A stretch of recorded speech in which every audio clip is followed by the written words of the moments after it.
Hello viewers, welcome to Welcome IS. Myself Dr. Boblesh and I'm going to take this Indian Express demystified session on for 25th May. So let's start the session. Today the first news is related to vaccine procurement.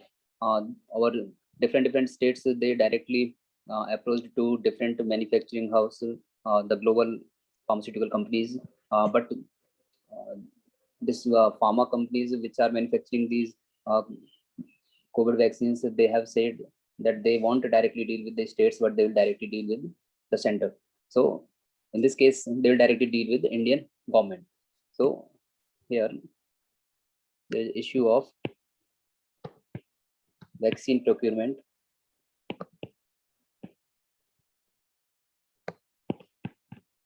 by states. So in this direction, our foreign minister Dr. S. Jaishankar has visited to US so that there can be a consensus can be made to get this vaccine as early as possible in a huge supply. So other steps which can be followed by here is that central government can directly make a deal with these global pharma companies. They can procure the vaccines and they can distribute to states according to their population. But here the main issue is demand and supply. There is a mismatch between demand and supply right now because of this pandemic. There is a huge demand for this vaccine, but the supply for this vaccine is not that much that they can fulfill the demand. So here, as you have seen earlier in the news, that there was a talk that the TRIPS rules can be modified and the licensing for this vaccine production can be given to other companies who are able or who are capable to produce this vaccines. There are two things, which is TRIPS regulation versus the pandemic crisis. And the second one is quality control.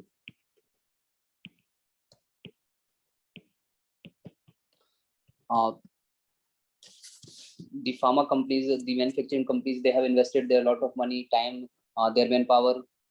They have researched for many years to reach this formula of vaccine. So that's why they want a profitability, so that this research and development that could be sustained in future also in future for future diseases.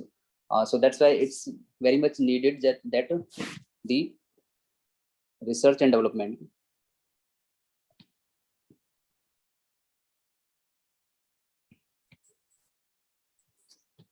should be promoted. So in this direction, these pharmaceutical companies can be given a decent profit, and after having this profit, their regulations can be diluted so that the license can be given to other manufacturing companies which are capable for manufacturing of this vaccine with a good quality of COVID vaccine, because here the other issue is quality control. As you have seen earlier that there are many reactions, many news that these vaccines, few people, very few number of people, they got allergic reactions with the vaccine. So that's why the quality or the basically I would say the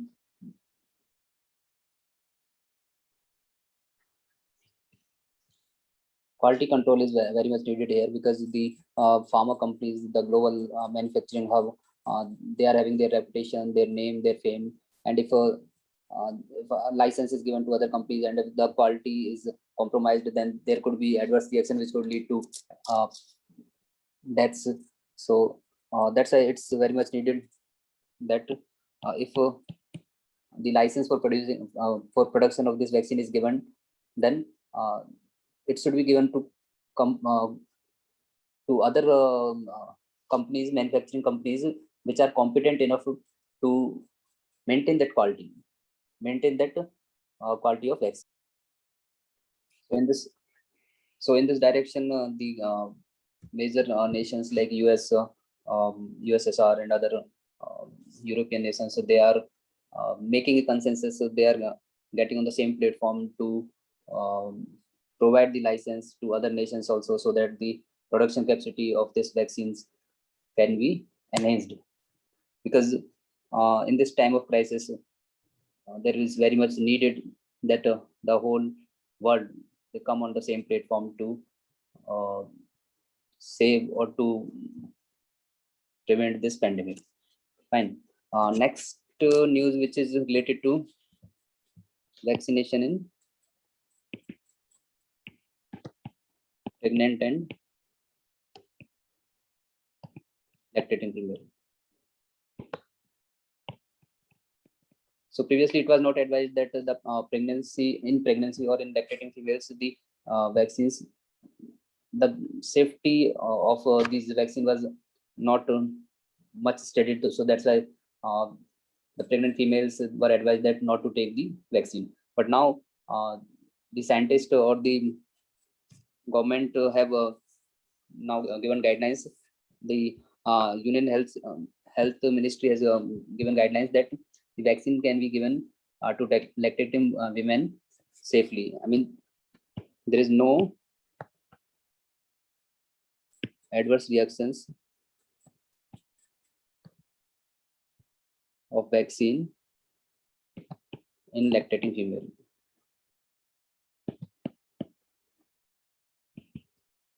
So vaccine is safe for pregnant and lactating female, but near future also, within few days also, maybe government might release guidelines for pregnant females also. So VMC, the Bombay Municipal Corporation, has started vaccination of lactating females. Fine. And the lactating female who are eligible for vaccination are who has given birth or who has delivered a baby within 6 months, in last 6 months, they are eligible for this. Okay. So next news is related to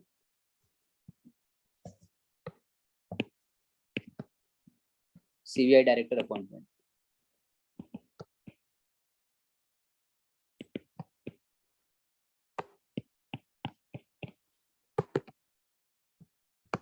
As the 3 names has already been shortlisted for the CBI director's post, and now it's up to the panel that to whom they are gonna give this responsibility. So in this direction, we have to focus mainly on appointment of CBI direction. So regarding this news, we have to focus mainly on that how the CBI director has been appointed and what's the role of CBI. So it's CBI, it comes under the department DOPT of Ministry of Personnel, Public Grievance and Pension. It's not a statutory body.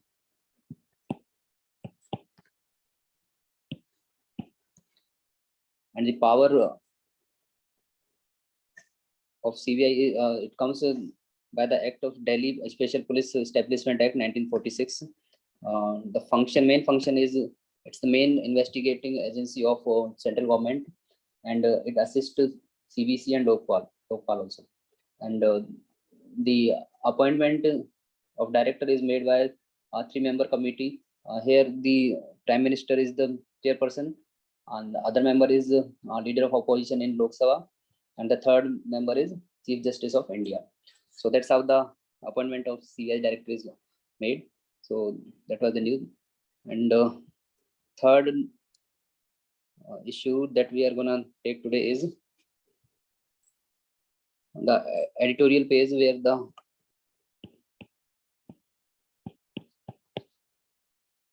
editorial with the heading of second wave challenges.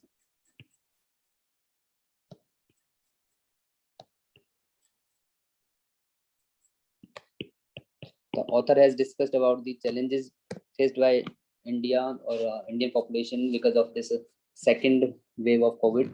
So what he has discussed is that because of this long pandemic, it's more than a year, so it has affected the livelihood of people. It has affected the economy, and also there is a threat of the third wave in future also. So in if we compare the first wave and the second wave, in first wave,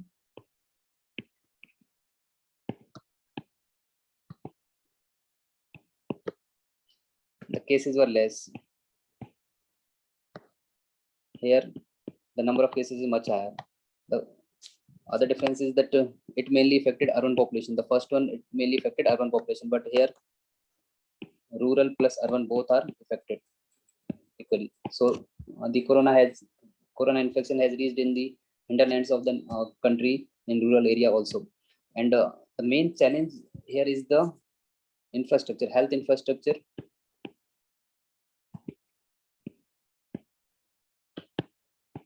In rural area is poor. It is not up to the mark as compared to the urban areas. In urban areas, at least we have better health facilities, but the rural population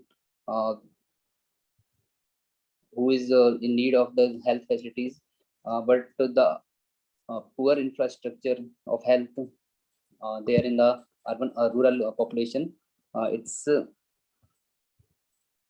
causing the delay in the treatments. Fine. So the main issue here is the challenge of addressing both in growth and equality. So now we'll see that how it's how we are going to addressing these both issues of growth. As we have seen that India might or would have faced the 0% or negative growth rate in 2 years, 2 financial years, from financial year 2020 to financial year 2022. So there is slowdown in the economy. Already there was slowdown. Now this corona also affected it adversely. So the issue of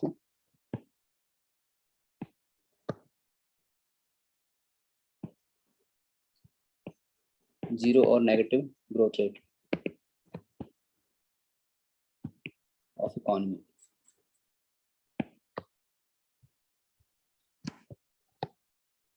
Here, the state of working in India 2021 report of Aziz Premji University has revealed that both poverty and equality increased during the first wave, and it would have pushed around 230 million people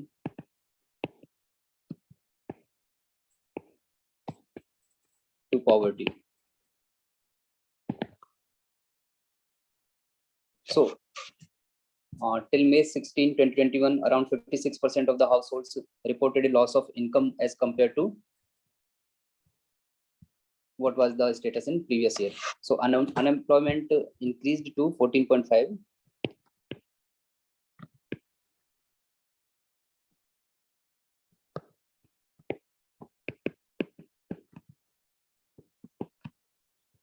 In same week. So there is a job crisis, and most vulnerable section are most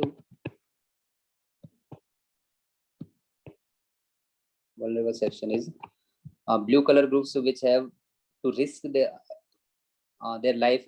They have to expose themselves for their livelihood and for rest of the society to survive, because many professions like doctors, then our frontline workers, police people, and other health workers, they are exposing themselves. So it's kind of their exposure there, and their exposure. One second. Because of their exposure, many of them have already lost their life, and many of their family members, they are getting affected by COVID.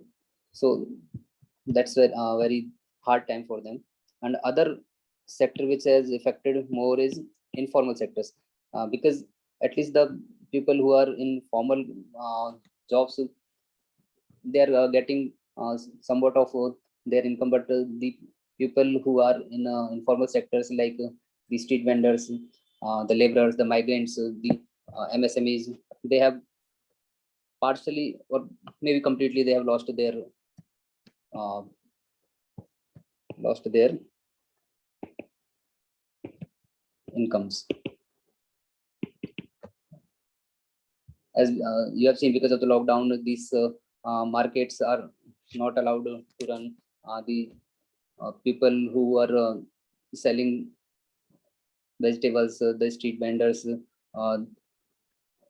are selling on the roads, all the restrictions has been put up on them. So it's basically the loss of income for them. It's loss of uh, employment. So there is increase in the unemployment rate. So what should be the policy or what should be the strategies?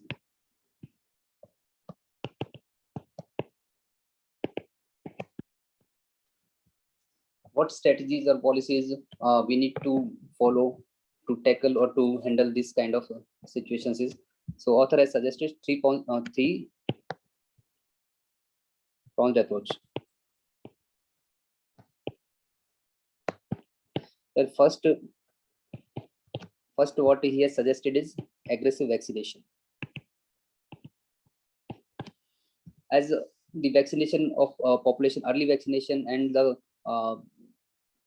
more coverage of vaccination is the only solution to prevent the infection in our society. So that's why uh, aggressive vaccination and improving health care facilities in both rural as well as in urban areas, it's the first step he suggested.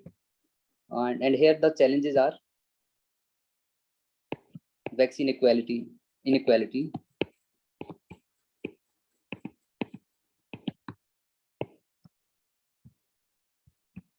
vaccine inequality is there, as many of the people, they are unable to get the vaccines because of this uh, mismatch between demand and supply of vaccines. And second challenge is poor health infrastructure.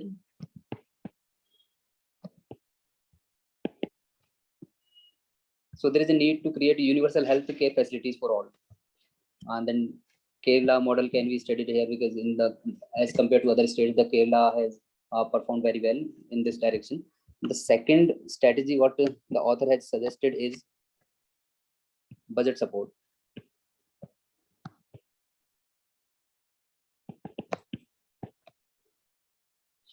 As the government has already provided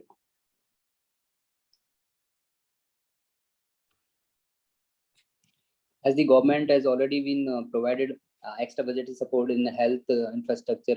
And as if we compare with the previous budgets, so this budget expenditure in health is much more in this year. At the same time, the development capital investment in infrastructure is also needed. Then development financial institutions for funding long-term infrastructure project is being established. How it would help that if there is more investment in infrastructure, then it would provide more employment generation. Fine. Especially for rural areas, or it would help the unorganized or informal sectors. Fine. Then there is a need for fast track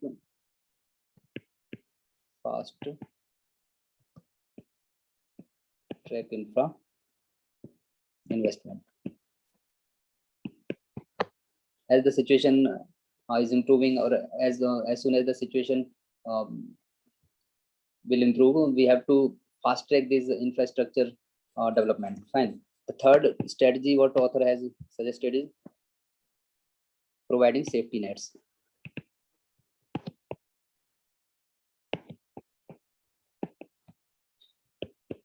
Providing safety nets to the vulnerable population, because the unorganized sector people have lost their jobs. So what the safety nets, what safety nets government can enhance here is providing food,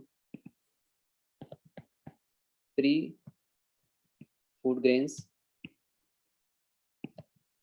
for at least 6 months or more.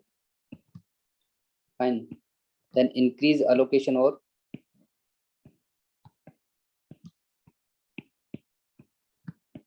increased allocation for MG Narega, direct cash transfers. So these few steps can be taken to provide a safety net for the population, at least for next few months, so that the situation, till the time the situation get improved and the economy comes on the track. Fine.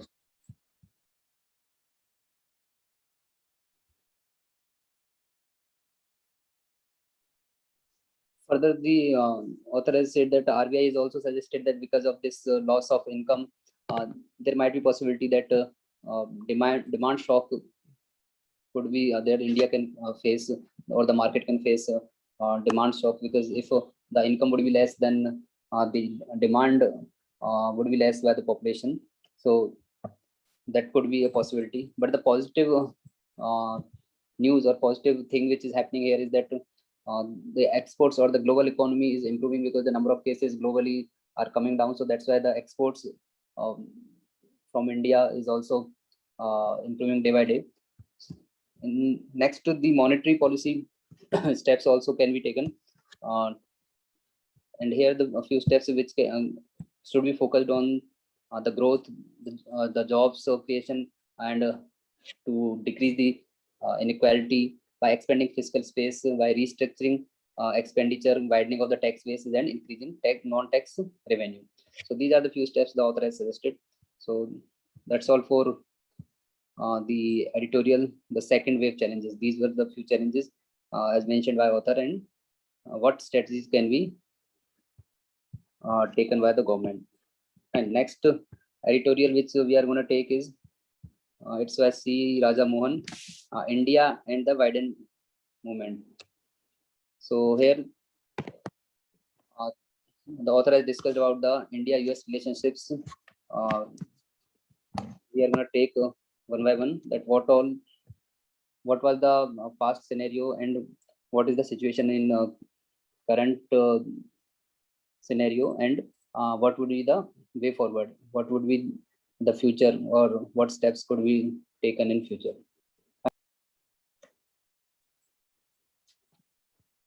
So in this editorial, the author has discussed about the India-US synergy in various dimensions, bilaterally, regionally, and multilaterally. So he has compared the Trump administration with the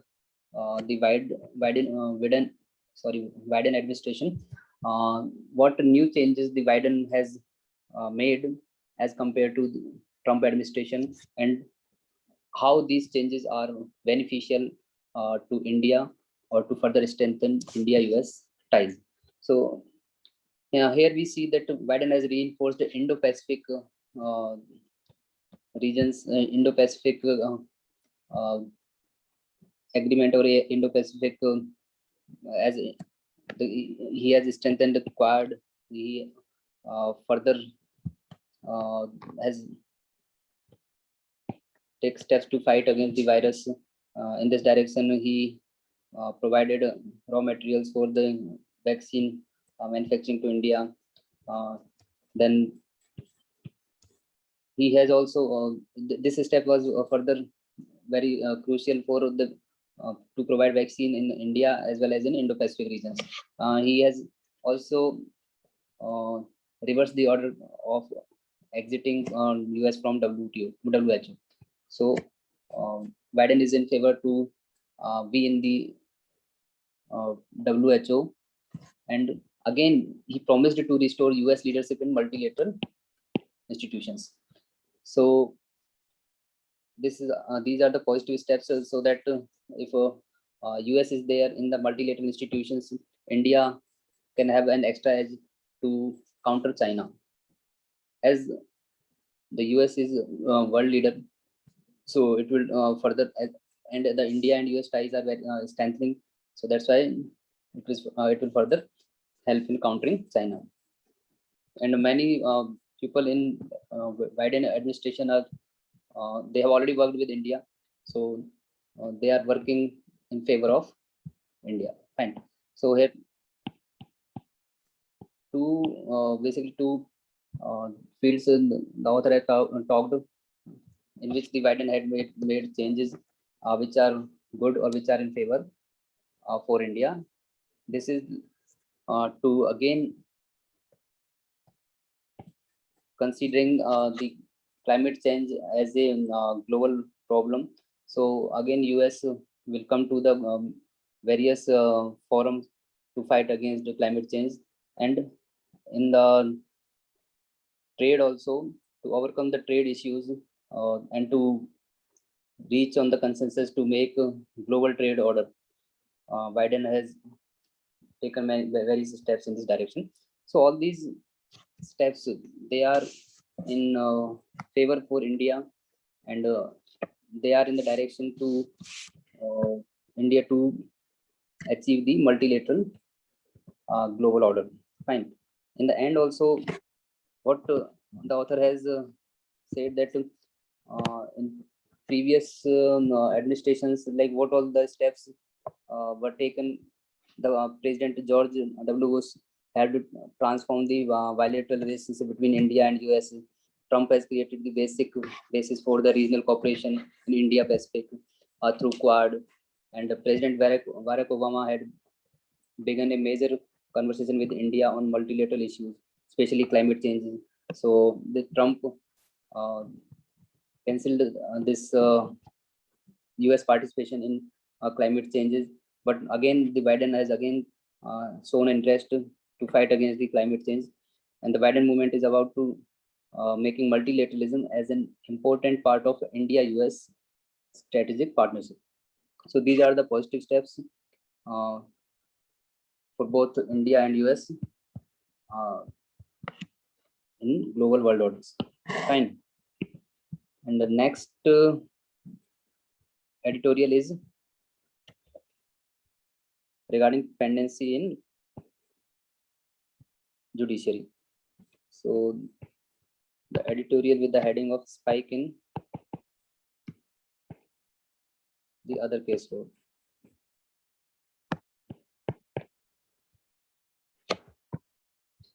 Here the author has told that the courts have not worked with a full case load since March 2021. So it's more than 1 year. The court is not functioning in a proper manner because of this COVID pandemic. And because of this, there is a huge pendency in the courts. And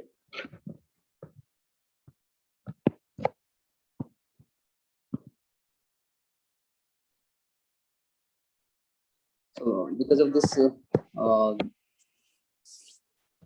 non-sitting of this court hearings, there is a huge pendency. And what the author has mentioned is that there is a 10.35% pendency of the cases has risen at the Supreme Court level. Then again at the High Court level, there is increase of about 20% pendency, and at district level there is increase of pendency of about 18%. Because of this lockdown, overall 3.68 crores of cases are pending at all levels, and in near future it might sort up to 4.5 crores. So it's a huge number. Fine. There's a delays and inefficiencies. Delays and inefficiencies.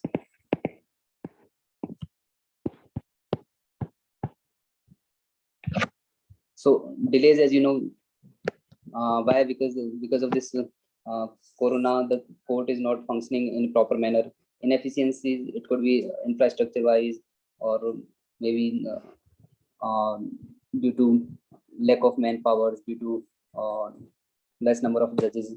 So in this direction, the solutions which author has suggested is, first is digital functioning, and other one is procedural revamping. So in digital functioning, what he has suggested is of online hearing, but the main issue here in online hearing is that everybody is not very much efficient with this online uh, technological facilities, and the lack of infrastructure is also there, and especially the lower judiciary, the district courts and the subordinate courts, they are conducting online hearing separately for judges, for lawyers, and for the victims. It's very difficult. There is a huge infrastructure gap, and there is a digital divide also among them. And in this second solution, what he has suggested is procedural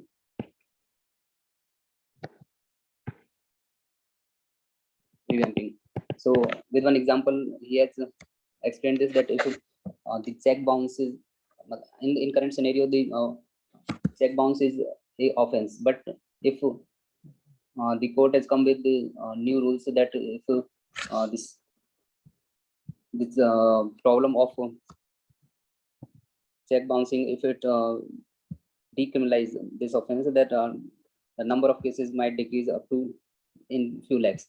So in similar manner, other procedural revamping can be there, but it's not feasible, because if such kind of steps, if court would take, then it might hamper the rights of other people from the bank side or from other people side. And so the real solution for this is to strengthen.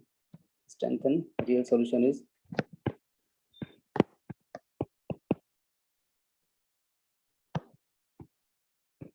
strengthen number of judges.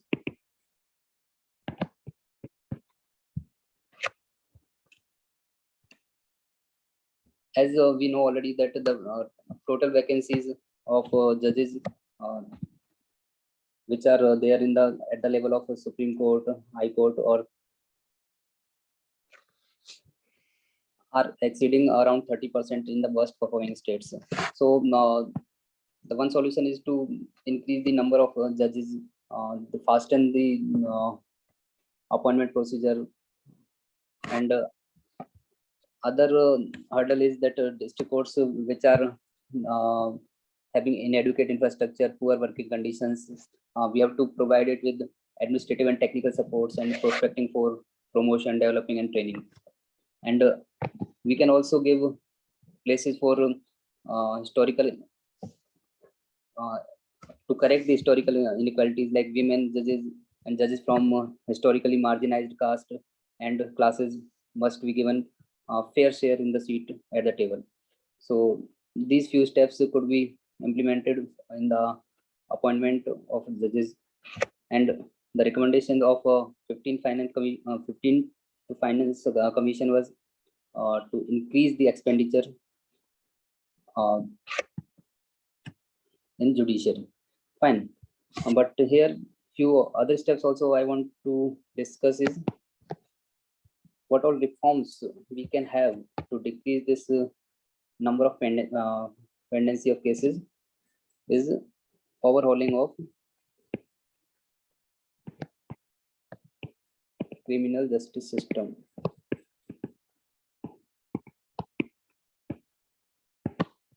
So here we can take a life cycle approach to criminal justice system, starting right from the police. So police, then investigation, and then judiciary. We need to bring reforms at each and every steps. There is need for better policing, right from the appointment procedures,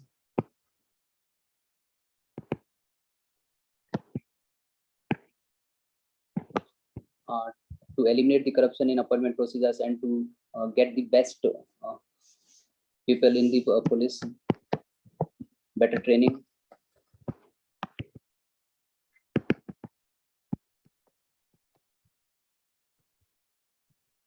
social policing, etc. at the same time reforms in jails also.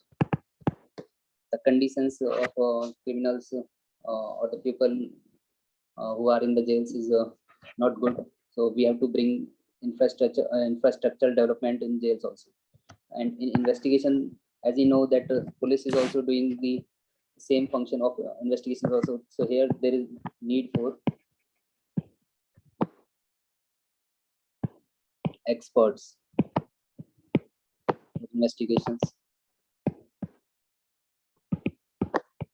As you know, at a crime scene, there is a need for forensic investigations, and our normal or our average constable level policeman, he doesn't have any idea of he doesn't have any technical knowledge of this forensic investigations. So there is a need of special teams. There is a need for special recruitments, trainings, then need for instruments, need for infrastructure development, technology also. So that's what we can improve the investigations part, so that this whole system of criminal justice system can be fastened. If the investigation team is reaching to their conclusion early, then judges would deliver their decisions early. And in judiciary part, as we have discussed in this editorial, need for infrastructure development, need for increase number of judges, and then technological interventions like online hearing, etc. So this was in nutshell of the problems and reforms in criminal justice system. So next, what the news related to new method of testing, new COVID testing method, which gives results in few seconds. So here the ICMR has recently approved a self-testing kit that can deliver results for infection in 15 seconds. And University of Florida has developed a rapid test, which is sensitive testing method for COVID-19 biomarkers within 1 second. So we'll discuss the technical or scientific method behind this.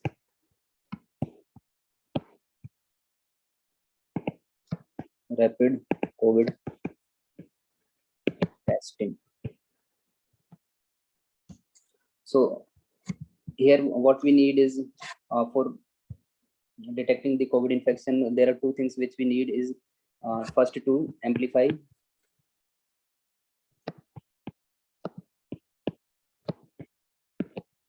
number of biomarkers.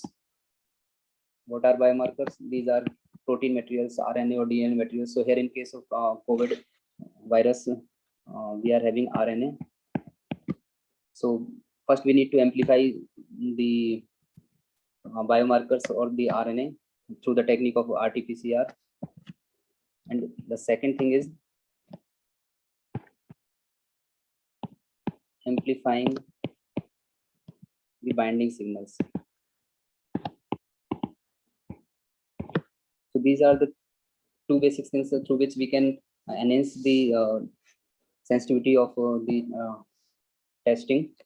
So in this new method of fast COVID testing kit, what we are doing here is we are using this second method, amplifying the binding signals.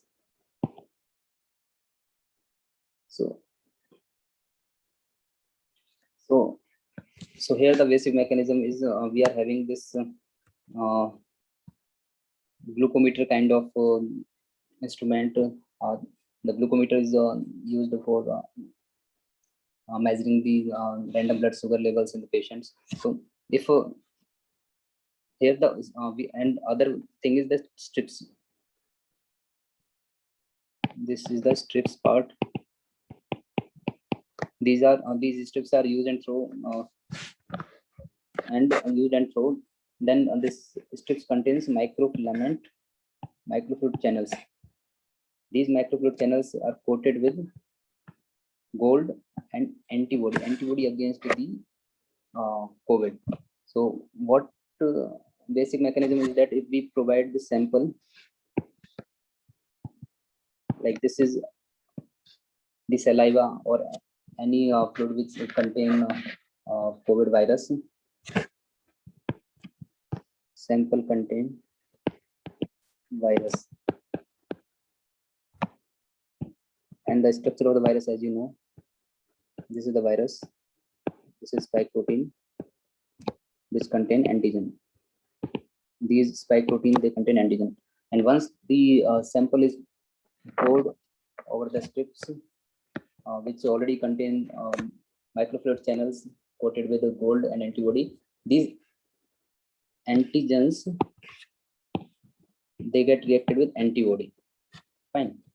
And because of this antigen antibody reaction, there is short electrical signal that has been generated and which get transmitted to this circuit board through the electrodes. It get transmitted to circuit board. So if antigen is present, it would react to antibody.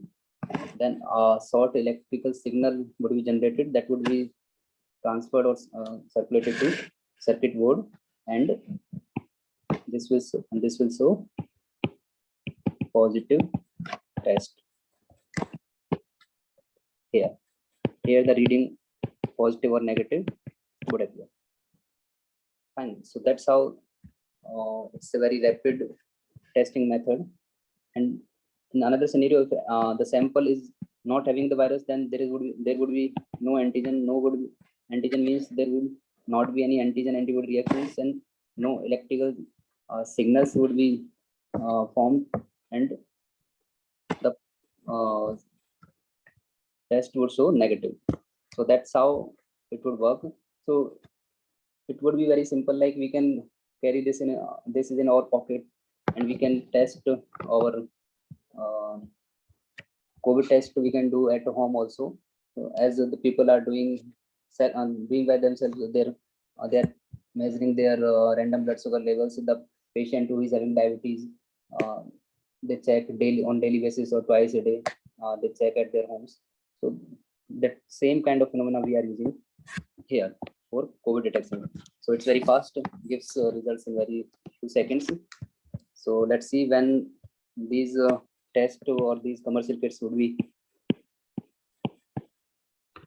there in the market. So that's all. That's all for today's Indian Express demystified section. We'll see you tomorrow. Thank you.